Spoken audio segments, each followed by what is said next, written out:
어제 뉴스를 보신 분이 계신지 모르겠습니다만은 투자가의 대부인 워렌 버핏이라는 분이 계시죠. 이분이 은퇴를 선언했죠. 은퇴를 선언했습니다. 오늘 때마침 제가 이 워렌 버핏에 관한 이야기를 좀 하려고 준비를 했는데 딱 뉴스에 나오더라고요, 그게. 그래서 이분이 오늘 내가 설교할 걸 알고 있었나 보다. 워렌 버핏에 대한 일화가 있습니다. 그 아들과의 일화인데, 그 아들에게 이런 자기의 신조를 아들에게 전한 적이 있답니다. 너는 은장도를 갖고 태어난 사람이다. 굉장히 의미가 있죠. 세계 최고의 부자 중에 한 사람이 이 워런 버핏이 자기 아들 피터 버핏에게 어려서부터 해준 말입니다. 너는 은장도를 갖고 태어났다. 부잣집 자녀들은 그냥 가만히 있어도 뭐 다 되잖아요. 부족한 것이 없어요. 넘치는 재물로 인해서. 그래서 다른 여느 평민들보다 방탕한 생활을 하기가 쉽습니다. 인생을 탕진하는 경우가 많습니다.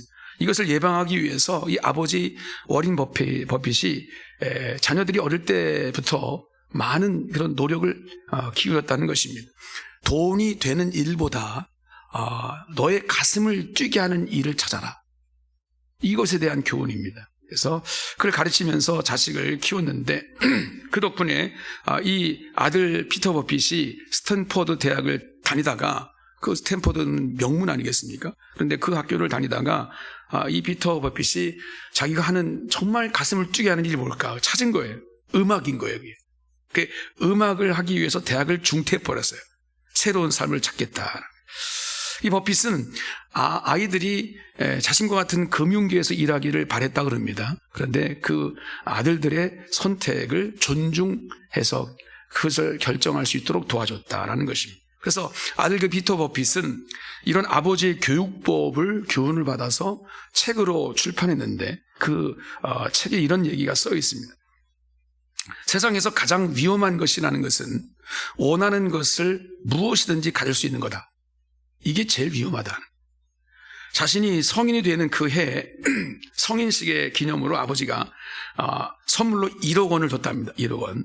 좀 오래된 얘기지만 1억 원을 줬는데 그것 때문에 오히려 자기 인생에서 방황하게 되는 경험을 가졌다는 거예요.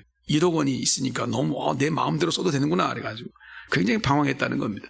이런 값진 경험을 통해서 이 버핏 부자는 인생의 그 의미라는 것은 돈이 아니라 자신이 즐기고 사랑하는 것을 찾는 것이다 라는 것을 깨닫고 서로의 인생을 존중하면서 각자가 가장 좋아하는 일을 하면서 산다. 이것이 그 책에 나와 있는 내용입니다. 사랑하는 성도 여러분, 우리가 어떤 인생이 가치가 있는 인생일까? 그리고 나는 지금 정말 그 가치 있는 인생을 살고 있는가? 한번 생각해 봤으면 좋겠습니다. 사람마다 답은 모두 다 다를 수 있습니다. 하지만 이 워렌 버핏의 말대로 자신이 행복한 일을 하고 있는 것, 내가 지금 이 일을 하는데 내가 행복한가? 그리고 이 일은 정말 가치가 있는 일인가? 이런 생각들을 좀 우리가 할 수 있어야 된다라는 생각합니다. 나는 그렇게 살지 못했다 할지라도 우리 자녀들에게도 또 그런 교훈을 남겨줄 수 있는 그런 인생이 되어야 되지 않을까라는 생각이 들어집니다. 그런데 우리가 꼭 여기서 기억해야 될 것이 있습니다. 우리가 행복을 찾는다, 가치 있는 일을 찾는다는 것, 그 행복과 하나님의 기쁨이 별개의 것이 아니다라는 겁니다. 오늘 우리는 생각합니다. 내가 즐겁고 행복한 것은 하나님이 싫어하실지도 몰라. 이런 생각을 우리가 할 수 있거든요. 그런데 그냥 고지고대로 그런 말씀이 진리가 아니라는 겁니다. 하나님은 우리가 기뻐하는 것을 기뻐하시니, 우리가 하나님 앞에 즐거워하는 것, 행복한 것들을 하나님께서 그 인생을 받아주신다는 겁니다.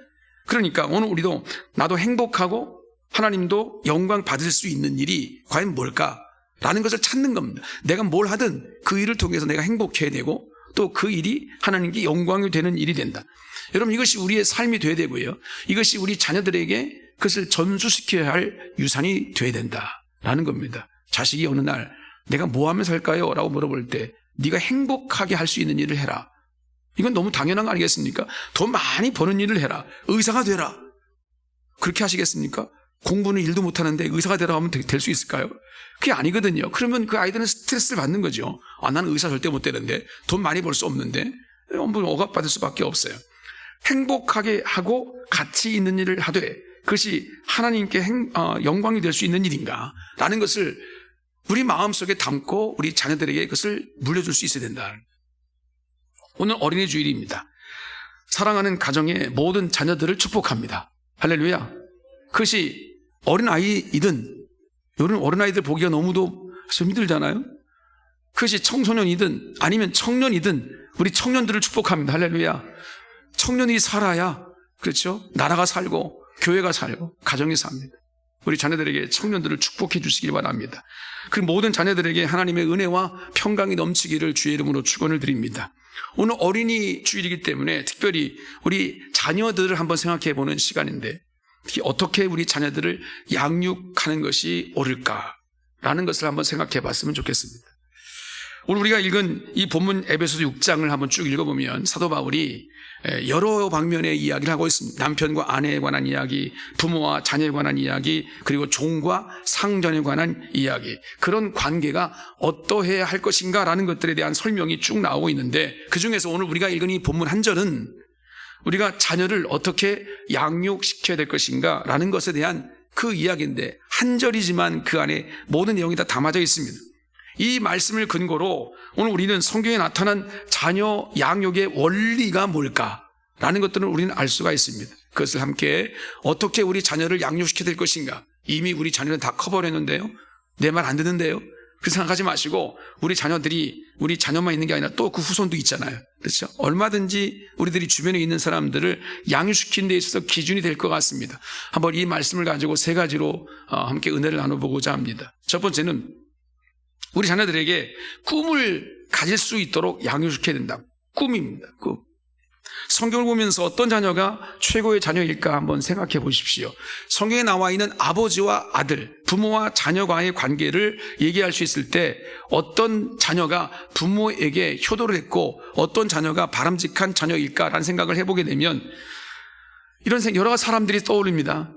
아버지가 자신을 잡아서 제사를 드리겠다는 거예요. 그런데도 묵묵히 제단에 들여섰던, 반항하지 않았던 이삭이 떠오릅니다. 또한 복을 받기 위해서 아버지마다 속이고 집을 떠났다가 부자가 되어서 다시 돌아온 야곱도 떠올라집니다. 그런데 하나님이 주신 꿈을 갖고 온갖 어려움에도 이겨내면서 승리한, 결국 하나님의 영광으로 승리한 믿음의 사람 요셉이 떠오르지요. 창세기 37장에 보면 어느 날 요셉이 꿈을 꾸죠.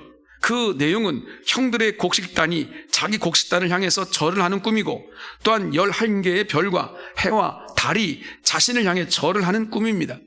그 이야기를 듣고 형들이 버럭 화를 그리고 요셉을 미워하기 시작하죠. 아버지 야곱만큼은 그러나 그 요셉의 꿈을 기억했습니다. 창세기 37장 11절에 이렇게 말합니다. 그의 형들은 시기하되 그의 아버지는 그 말을 간직해 두었더라. 이렇게 말합니다. 형제들이 그 꿈 내용을 듣고 다 시기하고 요셉을 미워할 때 그때 아버지 야곱만큼은 그 말을 마음에 두었다는 겁니다. 그것은 이건 좀 예사롭지 않다. 요셉이 말한 저 꿈이 그대로 현실될 수 있겠구나. 이런 생각을 했던 거죠. 아버지 야곱이 그 아들 요셉의 꿈 이야기를 간직해 두었다라고 하는 이 말의 의미가 뭐냐면 이 말은 야곱은 그 아들 요셉이 그 꿈을 이룰 수 있기를 기대했다는 겁니다. 그 꿈대로 되기를 바랬다는 것입니다. 야곱은 요셉의 이야기를 듣고 그 마음으로부터 격려했을 것입니다. 그 꿈은 반드시 이루어질 거라고 격려를 잊지 않았을 것입니다. 특별히 이 야곱은 12명의 아들 가운데 11번째 이 요셉을 굉장히 아끼고 사랑했습니다. 그렇죠? 그리고 그 아들이 꿈을 꾼 거예요. 그 꿈에 대한 이야기를 그냥 흘려보낼 수 없었겠죠. 전 반드시 그 꿈대로 이루어질 수 있겠구나 라고 기도하고 격려했던 것입니다. 여러분 이것은 과장된 표현이 아닙니다. 야곱도 그런 경험이 있거든요. 창세기 28장을 보게 되면 야곱이 형과 아버지를 속이고 밧단 아람 그 땅으로 도망갔다가 루스라는 곳에서 잠을 자다가 결국 꿈에서 하나님을 만납니다. 거기서 하나님께서 이 야곱에게 두 가지 약속을 하십니다. 첫째는 네가 지금 누워있는 땅을 내가 너와 네 자손에게 주겠다. 땅과 후손을 주겠다는 약속입니다. 두 번째는 내가 너와 함께 있어서 네가 어디로 가든지 너를 지키겠다. 너를 이끌어 다시 이 땅으로 돌아오게 하겠다. 내가 너에게 허락한 것을 다 이루기까지 너를 떠나지 아니할 것이다 라고 약속하시죠.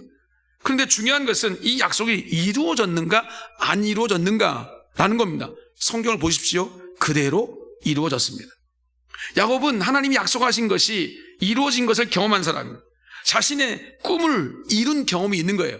내가 어떻든 세속적인 꿈이든 뭐든 간에 하나님께서 그 꿈을 붙잡아 주셨고 그 꿈이 이루어지는 것을 경험했어요.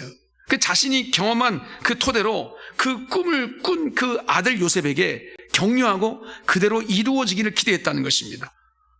이것이 부모와 자식 간의 관계가 아닐까라는 생각을 해봅니다. 한 소년이 8살 때 아버지에게 그림책 한 권을 선물로 받았답니다. 근데 그 그림에는 트로이, 지금 튀르키예에 있는 그 트로이가 불타는 그런 모습이 그려져 있었습니다. 소년은 아버지에게 말했습니다. 아빠, 내가 자라서 저 트로이의 유물들을 내가 찾아낼 거예요. 그러니까 아버지가 어떻게 반응했냐면, 그래, 너 참 그거 대단한 비전이구나. 아, 우리 아들 참 대단해, 짱이야, 뭐 이렇게 격려했던 거예요. 그는 아버지의 격려를 힘입어서 공부를 하고 열심히 탐구해서 저명한 고고학자가 됩니다. 그리고 터키 서북서쪽의 그 언덕에서 찬란한 에게해의 문명, 그 실존인 트로이의 그 유적을 기어코 발견해내고 말죠. 그 사람이 바로 세계 고고학자, 유명한 한리히 술리만이라는 박사. 저 책도 유명한, 역사를 공부하다 보면 저 책이 가끔 보이는데요. 이 술리만 박사에 대한 이야기예요. 또 한 사람을 소개하면, 한 소년이 작곡가인 아버지 곁에서 숙제를 하고 있었는데 아버지가 그날따라 작곡을 하다가 상상력을 잃어버리고 긴 한숨을 쉬고 있는 거예요. 악상이 떠오르지 않는 거죠. 그럴 때 이 아들 소년이 말하는 거예요. 아빠, 좀 비켜봐, 내가 해볼게. 그러면서 가지고 오선지를 봤더니 자기가 막 뭔가 그리는 거예요. 제멋대로 막 그려놓은 악보를 아버지에게 보이는 거예요. 아버지가 딱 보고, 기가 막히죠. 뭐 이거 무슨 뭐 그 제대로 된 음악이겠어요. 근데 그 아버지가 이 악보를 보고 격려해 주었던 거예요. 야, 정말 아들, 이 대단한 작품인데 이게 작품 되겠어. 굉장히 격려해 주었어요. 그 격려를 힘입어서 이 소년은 계속 연구를 하고 계속 음악을 해서 세계적인 작곡자가 되었습니다. 그게 누구냐면 아름답고 푸른 도나우라는 곡을 작곡한 요한 스트라우스라는 사람입니다. 이런 이야기는 뭐 얼마든지 찾아낼 수 있습니다. 여러분, 성경으로 돌아가서 요엘서 2장 28절을 보면, 그 후에 내가 내 영을 만민에게 부어주리니 너희 자녀들이 장래 일을 말할 것이며 너희 늙은이는 꿈을 꾸며 너희 젊은이들은 이상을 볼 것이며. 여러분, 우리가 잘 아는 거잖아요. 찬송으로도 부르잖아요. 자녀들은 예언할 것이요 청년들은 환상을. 이 찬양을 부르면 막 춤을 춰져요. 그죠? 아비들은 꿈을 꾸리라. 여러분, 그 말씀 그대로예요. 부모가 꿈이 없으면 자녀들도 꿈을 갖기가 어려워요. 내가 꿈이 없어도 자녀의 꿈을 심어줄 수 있는 방법이 있습니다. 그건 뭐냐면, 자녀들이 꿈을 꿀 때, 뭔가 꿈에 대한 이야기를 할 때 지지해 주는 겁니다. 격려해 주는 겁니다. 우리로 말하면 기도해 주는 거죠. 여러분의 자녀들이 아마도 그런 이야기를 할 때가 있을 겁니다. 얼토당토한 이야기입니다. 그 이야기를 듣고 내가 어떻게 반응하는가라는 거예요. 격려해 줄 수 있는가라는 거예요.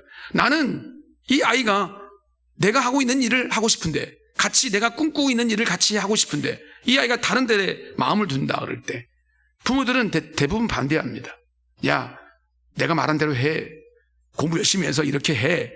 의사가 되고 판사가 되고 변호사가 되고 뭐가 되고. 그러나 여러분, 자녀들은 그런 생각을 하지 않습니다. 하고 싶은 일이 있는 거죠. 자기의 재능과 기질이 있는 거고 자기가 하고 싶은 이 꿈이 있는 거예요. 그 꿈을 부모들이 끌어내릴 때가 많아요. 그런 갈등들이 많아요. 지금 21세기에는 그런 일이 별로 없지만 20세기에는 그런 일이 많았어요. 저희들 때만 해도 그런 게 많았잖아요. 하고 싶은 일을 못하게 하는 거예요. 나는 배우가 되고 싶은데, 나는 음악을 하고 싶은데 무슨 배우야, 무슨 딴따라야, 네가 무슨 광대야, 뭐 이러면서 못하게 하는 거죠. 저희 자녀들도 저는 열심히 공부해서 우리 가게를 좀 든든히 세우고 좀 믿음으로 좀 서기를 바라는 마음이 있었는데, 우리 아이들은 이상하게 단들을 걸어요. 음악을 좋아해요. 음악을 하겠대요. 하고 싶은 대로 해라. 하나님이 원하시는 일을 좀 해보자. 그 일을 하는데 그게 힘들죠. 어렵죠. 그렇지만 우리 할 수 있는 일은, 제가 할 수 있는 일은 기도로 격려하는 일밖에 없어요. 주님이 나머지는 하실 거니까 내가 할 수 있는 일이 뭐가 있겠습니까? 아무것도 없습니다. 지지해주고 격려해주는 일밖에는 없어요. 6월 30일 날 7월 4일까지 일본의 도쿄의 단기 선교회를 우리 교회가 청년들이 갑니다. 몇 명이 갈지 알 수 없지만 지금으로서 많이 갈 수 없을 것 같은 느낌이 있지만 저희 여러분들에게 부탁하는 것은 우리 자녀들을 격려해 주십시오. 이 일은 영적으로도 중요하지만 우리 가정적으로 아이들에게도 중요합니다. 이 아이들이 하나님의 나라의 꿈을 꾸는 일이고 우리 인생에 있어서 하나님이 나를 통한 하나님의 계획하심이 무엇인지를 알 수 있는 기회, 이 기회를 우리가 어떻게 우리 아이들에게 힘을 실어줄 수 있을까라는 거예요. 최대한 아이들이 그 일에 힘을 쏟을 수 있도록 하나님의 꿈을 꿀 수 있도록 여러분 격려해 주십시오. 기도해 주시기 바랍니다. 반드시 우리 자녀들이 축복의 사람으로 성장해 갈 줄로 믿습니다. 쓰임받는 하나님의 자녀로 아름답게 성장해 갈 줄로 믿습니다. 이런 은혜가 여러분의 가정 가운데 있기를 주의 이름으로 축복합니다. 두 번째는 믿음의 문제입니다. 우리 자녀들을 어떻게 양육시켜야 될 것인가? 믿음의 사람으로 양육시켜야 됩니다. 오늘 본문은 자녀를 주의 교훈과 훈계로 양육하라라고 말씀합니다. 말씀을 통해서 믿음의 사람으로 양육하라는 거예요. 믿음의 사람은 그냥 되는 게 아닙니다. 인격으로만 되는 게 아닙니다. 사람 좋기만 좋은 거 가지고 믿음이 온전히 되지는 게 아닙니다. 오히려 반대일 경우가 많습니다. 정말 괴팍한 사람들, 참 특별한 사람 별로 성격도 안 좋은 사람 같은데 어느 날 믿음으로 말씀에 순종하는 사람으로 거듭난 사람으로 하나님께 쓰임받는 사람들이 많이 있거든요. 그러니까 여러분 오늘 우리가 믿음으로 산다는 것은 다른 게 아닙니다. 하나님 말씀에 뿌리를 내는 거예요. 그 말씀으로 믿음으로 사는 자녀들을 양육시켜라는 거예요. 잠언 22장 6절을 보시면 마땅히 행할 길을 아이들에게 가르쳐라. 그리하면 늙어도 그것을 떠나지 아니하리라. 아멘. 그렇습니다. 우리 자녀들에게 뭘 줄 수 있을 것인가? 뭘 전수할 수 있을 것인가? 하나님 말씀을 가르치는 거죠. 여러분 우리나라의 부모님들이 자녀 교육에 대한 열정 세계 탑입니다. 세계가 다 인정하는 겁니다.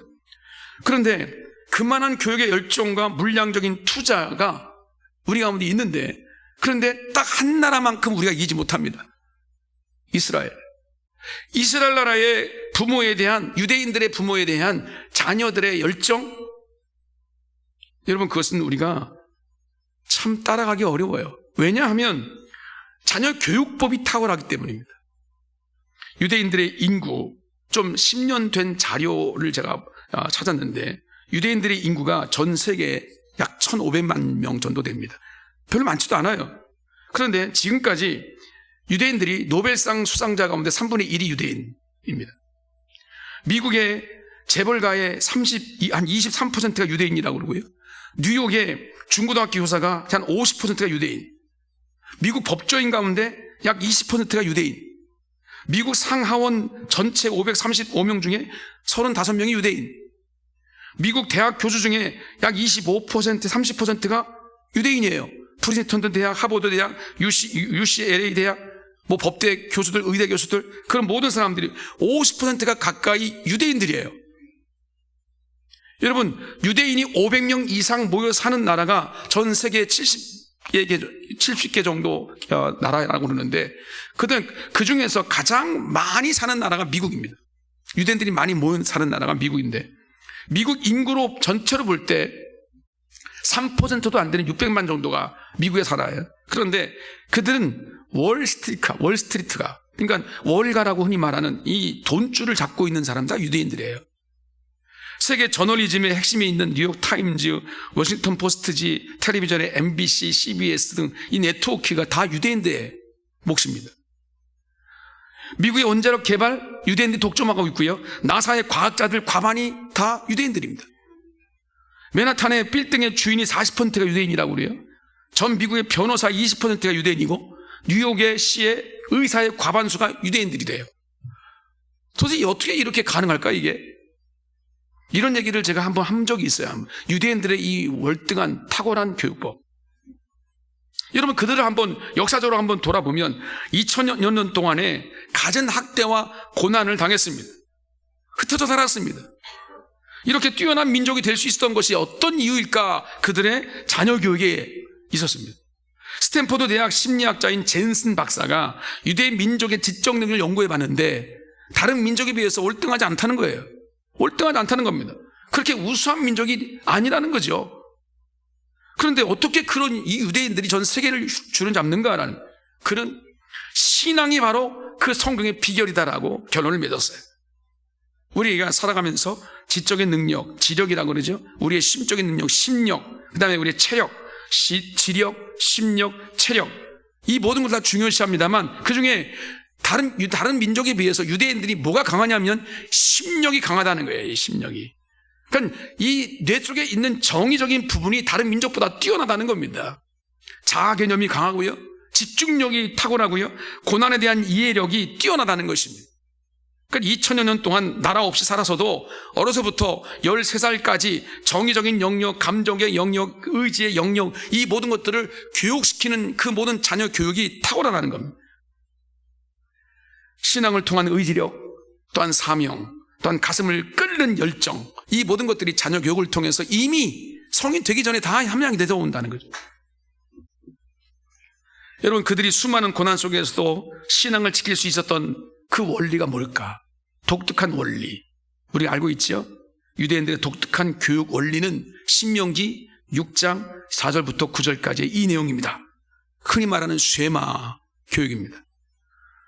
이스라엘 들으라, 우리 하나님 여호와는 오직 유일한 여호와이시니 너는 마음을 다하고 뜻을 다하고 힘을 다하여 내 여호와 하나님을 사랑하라. 그렇죠? 그 다음에 쭉쭉 있잖아요. 여러분, 이 말씀으로 시작하는 쉐마의 이 말씀이 그들의 교육의 중심이에요. 이 핵심 가치예요. 정통 유대인들은 이 말씀을 자녀들과 함께 아침 저녁으로 하루 2번씩 암송합니다. 먼저 하나님 말씀을 듣습니다. 마음에 새깁니다. 듣고 새기는 거예요. 그것이 유대인들의 교육이에요. 어릴 때 무엇을 보고 어떤 것을 들으며 무엇을 느끼고 자라느냐, 참으로 중요하잖아요. 심리학자들, 의학자들이 얘기하는 것도 공통적인 게 뭐냐면 생후 4년 동안 인간의 뇌는 거의 많이 자란다는 겁니다. 3분의 2 이상 자란다는 것입니다. 러시아의 유명한 문호죠, 도스토옙스키. 이 도스토옙스키가 한 얘기가 있어요. 그게 뭐냐면 좋은 기억, 특별히 어릴 때 가정 생활에 있어서 귀한 기억들, 그 기억처럼 장래에 깊은 감화를 주는 것은 없다는 거죠. 그래서 귀하고 성스러운 그런 기억들, 아름다운 기억들, 이것이 우리 인생 살아가면서 최대의 교육이고 자산이 된다는 겁니다. 그런 기억들이 많은 사람들은 인생을 아름답게 살아갈 수 있다는 것입니다. 그런 기억이 딱 한 가지만 우리의 마음속에 있어도 그는 영원토록 그 기억으로 승리하며 살아갈 수 있다는 겁니다. 단 한 가지의 기억이 그 인생을 변화시킬 수 있다는 거죠. 여러분, 다니엘서를 보게 되면 다니엘에 나오는 다니엘과 그 세 친구들, 사드락, 메삭, 아벳느고, 이런 사람들은 그 어려운 고난, 포로로 끌려가고, 그렇죠, 어려운 그런 신앙을 지키기 어려운 상황 가운데 있었는데, 그것도 그들이 이방의 나라에서 이방 나라 페르시아를 움직일 수 있는 그런 관리로 성장할 수 있는 힘이 어디서부터 나왔는가? 다른 게 아닙니다. 하나님 말씀이 그 안에 있기 때문에, 말씀에부터 우러나오는 믿음으로 그 양육받았기 때문입니다. 우리 자녀들을 어떻게 양육시킬 수 있을 것인가? 학원을 보내고 학교 공부 열심히 시키고, 여러분 탁월하게 또 월등한 대학을 들어가고 또 좋은 직장에 취직하면 여러분 그 인생이 하나님 앞에 성공적인 인생으로 바뀔까요?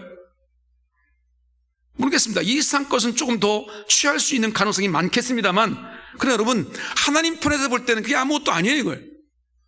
오직 하나님의 그 말씀이 그 안에 없으면 세상을 따라갈 수밖에 없어요. 세상을 따라가면 믿음을 지키기가 어려워요.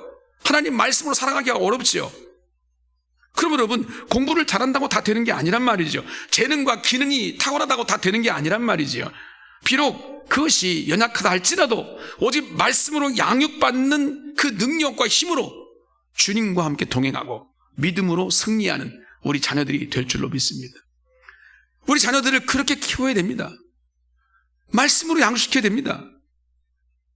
비록 좀 과하게 얘기한다면 학교 공부는 좀 쳐져도 하나님 말씀만큼 놓치지 않는 자녀로 성장시켜야 됩니다. 그들의 미래가 거기에 있거든요. 하나님의 나라의 미래가 거기 있거든요. 하나님께 쓰임 받을 수 있느냐 없느냐는 거기서부터 가늠이 되는 건데, 여러분 세상 학문이 많이 있고 지식이 많이 있어 봐야 하나님 말씀 비판하기만 해요. 말씀을 듣지를 않아요. 순종하기는커녕 듣지도 않아요. 어떻게 하겠습니까? 여러분 많이 주변에서 보지 않아요? 다시 한번 우리 자녀들을 어떻게 양육시킬 것인가? 다른 게 아닙니다. 하나님 말씀으로 그 믿음을 함양시키는 그 일로, 여러분 우리 자녀들이 말씀을 듣지 않으려고 하고 믿음을 떠나려고 하면 매를 들어서라도 바로 잡아야 됩니다. 그게 그 아이를 살리는 길이에요. 잠언에 그렇게 써 있어요. 그건. 그 아이를 살리는 거라고.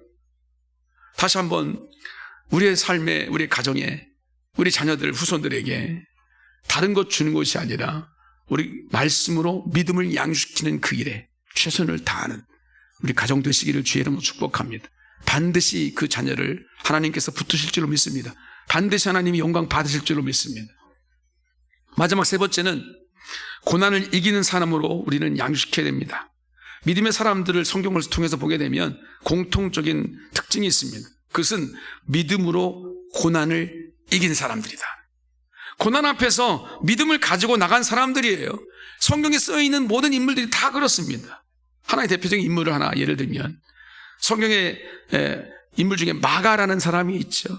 마가는 예수님의 제자들을 포함해서 120여 명의 성도들이 함께 모여 있었던 마가의 다락방, 그 다락방을 내주었던 그 주인의 아들이에요. 마가의 요한의 다락방이라고 성경에 말하고 있잖아요. 물론 이 집에서 주님께서 마지막 최후의 만찬도 이루어 주셨습니다. 오순절의 성령 강림 사건도 바로 거기서 이루어졌습니다. 마가는 주님을 사랑하는 마음으로 특별한 그런 교육을 받았던 사람 중에 하나입니다. 그런데 마가복음 14장 50절에 보면 이런 말씀이 있어요. 제자들이 다 예수를 버리고 도망한지라 한 청년이 벗은 몸에 배 혼니부를 두르고 예수를 따라가다가 무리에게 잡힘에 배 혼니부를 버리고 벗은 몸으로 도망하니라. 이게 누굽니까? 자기 자신이에요. 마가예요. 마가. 제자들이 다 주님을 버린 상황에서 주님을 따랐다가 벗은 몸으로 도망했던 경험이 있었던 사람이에요. 또 사도행전 15장을 보면 바울과 바나바가 이 마가를 데리고 전도 여행을 가죠.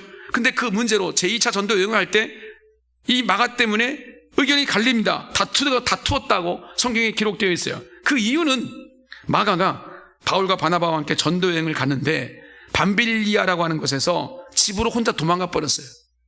그런데 그 마가를 바나바는 다시 데리고 가서 하나님께서 쓰임받는 사람으로 우리가 양육시켜 줍시다 라고 말하자 바울이 안 됩니다. 저렇게 유약한 사람을 데려갈 수 없습니다 라고 말렸죠. 밤빌리아에서 왜 마가 요한이 왜 집으로 도망갔는가라는, 이 밤빌리아라는 곳은 굉장히 위험한 곳입니다. 유명한 이 타우로스 산 근처에 있는데 험하기로 유명하고 도적대들이 많은 곳으로 유명해요. 추정해 보니까 그 산을 넘어서 전도 여행을 가자고 하니까 이 마가는 겁이 난 거예요. 두려운 거예요. 집으로 도망가 버렸어요. 왜 그랬을까요? 신앙교육도 다 받았는데 믿음이 있는 사람인데 왜 그랬을까요? 하나는 문제는 마가는 부유한 집의 가정에서 자랐습니다. 부잣집 아들이란 말이죠. 고난이라는 것을 모르고 자란 거예요.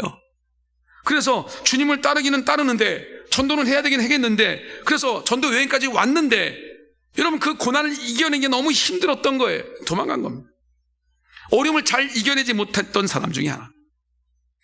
물론 나중에는 하나님의 은혜로 회복되어져서 사도 바울도 죽기 전에 내게 마가를 데리고 와라라고 부탁도 했습니다만, 여기서 우리가 깨닫는 것이 뭐예요? 아무리 꿈이 있고 미래를 향해 달려가기를 결심했다 할지라도 고난을 이겨내는 훈련이 되어 있지 못하면 그 꿈을 이루기가 어렵다는 것입니다. 여러분 모든 사람들은 저마다 다 꿈을 꿉니다. 그렇죠? 우리도 꿈이 있죠. 그러나 그 꿈을 이루느냐 못 이루느냐라는 그것은 그 꿈을 위해서 얼마나 피와 땀을 흘릴 수 있느냐라고 하는 것을 결정됩니다. 피와 땀, 여러분 이것은 그것을 이루기 위해서 고난이 필요하다는 것을 말합니다. 고난을 이겨내지 못하면, 고난을 두려워하면 절대 이것을 이룰 수 없다는 거예요. 이건 너무 상식적인 거 아니겠습니까? 한 아이가 태어났어요. 나면서부터 병약했습니다. 모두들 죽을 거라고 생각했습니다. 그런데 17살 때 비롯해서 3번씩이나 말라리아로 죽을 고비를 넘겼습니다. 거기다가 19살 때는 천연두가 걸렸습니다. 20살 때는 늑막염에 걸렸습니다. 35살 때는 급성 이질까지 걸려서 사경을 헤맸어요. 그러나 그는 큰 어려움을 겪을 때마다 마음속으로 다짐을 했답니다. 하나님이 나를 택하셨다. 지금까지 여기까지 인도하셨다. 그리고 나를 살려주신 이유는 내가 이룰 주님의 사명이 있기 때문이다. 이렇게 고백했다는 거예요. 드디어 이 청년이 43세가 됐습니다. 1775년 미국 혁명군의 총사령관이 됐습니다.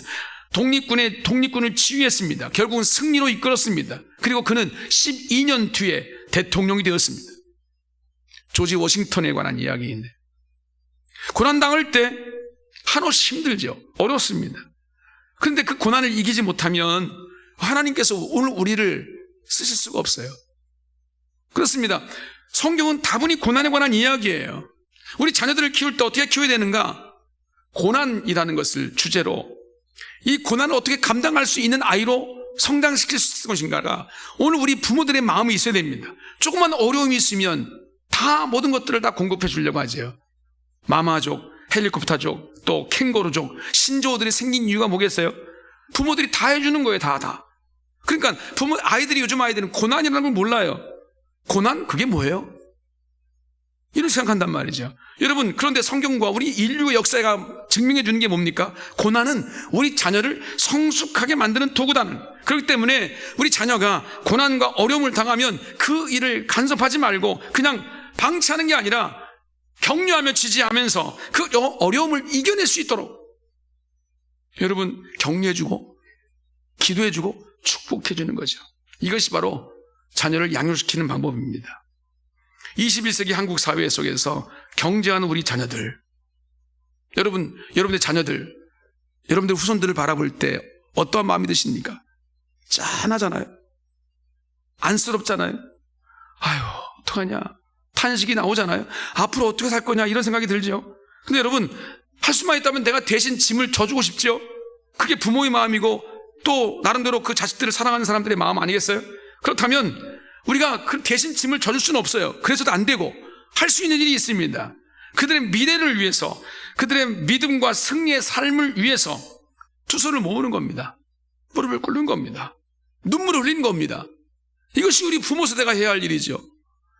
자식의 유산을 물려주고 뭔가 유물론적인 사상을 그들에게 전해주는 것이 그들을 위한 것이 아니고, 그들을 성숙하게 만드는 일이 아니고, 하나님의 뜻 가운데 그들을 바로 세울 수 있는 것, 격려하고 그들을 지지하고 응원하고 축복할 수 있는 것은 그들을 위해 기도하는 것이다.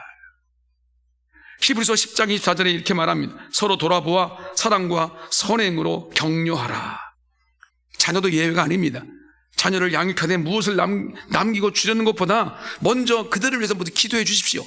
격려해 주십시오. 이것이 우리가 해야 할 일입니다. 사랑하는 성도 여러분, 부모되는 오늘 우리 모두가 자신 있고 능력 있는 부모가 어디 있겠습니까? 능력으로 말하면 저는 빵점입니다. 우리 자녀들에게 해줄 수 있는 것이 아무것도 없습니다. 늘 죄송한 마음이 있습니다.